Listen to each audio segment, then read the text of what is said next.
ગુજરાત રાજ્યના આદરણીય મુખ્યમંત્રી શ્રી ભૂપેન્દ્રભાઈ પટેલ સાહેબના નેતૃત્વમાં શિક્ષણ વિભાગ દ્વારા સમરસ વિદ્યા સેતુ અભિયાનનો શુભારંભ કર્ણાવતી મહાનગરથી શરૂ કરવામાં આવ્યો। ત્યારે આજે અલગ અલગ જિલ્લા વાઇઝ આ અભિયાન અત્યારે કાર્યરત છે। 1 મહિના સુધી ચાલનારા આ અભિયાનમાં રિફ્યુઝલ થયેલા બાળકોને પુનઃ પ્રવેશ અપાવી અને એમનું જે શિક્ષણ મેળવવાનો પ્રાથમિક હક છે એની પૂર્તતા થાય એ માટેનું આ અભિયાન છે। જ્યારે આજરોજ જામનગર જિલ્લા ખાતે આ અભિયાનનો પ્રારંભ કરવામાં આવ્યો, જેમાં ભારતીય જનતા પાર્ટીની સંગઠનની ટીમ, પદાધિકારીશ્રીઓ, જિલ્લા વહીવટી પ્રશાસન, સૌ ચૂંટાયેલા જનપ્રતિનિધિની આગેવાનીમાં તેમજ શિક્ષણ વિભાગના સર્વે બીઆરસી, સીઆરસી કોઓર્ડિનેટર્સ, આચાર્યગણ, શિક્ષકગણ, સામાજિક આગેવાનો, એનજીઓઝ અને એસએમસી કમિટીના સભ્યો તેમજ વિવિધ સંઘના માધ્યમથી ઉપસ્થિત આગેવાનોના હાજરીમાં આ અભિયાન છે એનો પ્રારંભ કરવામાં આવ્યો।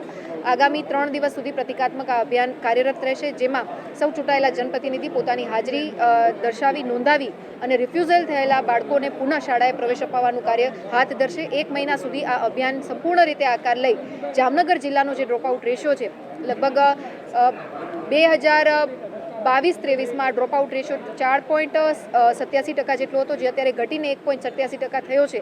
ત્યારે 2030 સુધીમાં નવી શિક્ષણ નીતિ પ્રમાણે અને આવનારા સમયમાં વિકસિત ગુજરાતથી વિકસિત ભારતની પરિકલ્પનાને સાકાર કરવા માટે તેને ગુજરાતનું પ્રત્યેક બાળક એના શિક્ષણના હકથી વંચિત ના રહી જાય એ જોવાની જવાબદારી એક સમરસતા સાથે સામાજિક આગેવાનોને સાથે રહી અને શિક્ષણ વિભાગ પ્રયત્નશીલ હોય। ત્યારે હું આપ સૌ નગરજનોને પણ હૃદયપૂર્વકની અપીલ કરું છું, વિનંતી કરું છું કે આપણા જિલ્લામાં, આપણા ગ્રામ્ય વિસ્તારમાં, આપણા બ્લોકમાં કોઈ પણ બાળક પ્રાથમિક જે એનો શિક્ષણનો હક છે એનાથી વંચિત ના રહી જાય, માટે આપણે સૌ બધા મહેનત કરીએ, એને શાળા સુધી લઈ આવીએ। બાકીની જવાબદારી અમારો શિક્ષણ વિભાગ એ બાળક માટે થઈ અને ટેક કેર કરશે। ત્યારે આવા દરેક બાળકોને કેટર કરવા માટે શિક્ષણ વિભાગ જ્યારે પ્રયત્નશીલ હોય ત્યારે આપ સૌ સમાજના અભિન્ન અંગ સમા નગરજનોને પણ હું હૃદયપૂર્વકની વિનંતી કરું છું કે પ્રત્યેક બાળક શિક્ષણથી વંચિત ના રહી જાય એ જોઈ અને દરેક બાળકને શાળા સુધી લઈ આવીએ અને એનું બાલવાટિકાથી ધોરણ 12 સુધીનો અભ્યાસ છે એ પૂર્ણ કરાવવા માટેની જવાબદારી અંકિત કરીએ, સુનિશ્ચિત કરીએ। એ જ અભ્યર્થના સાથે આજે આ અભિયાન છે એ ખુલ્લું મૂકવામાં આવ્યું છે।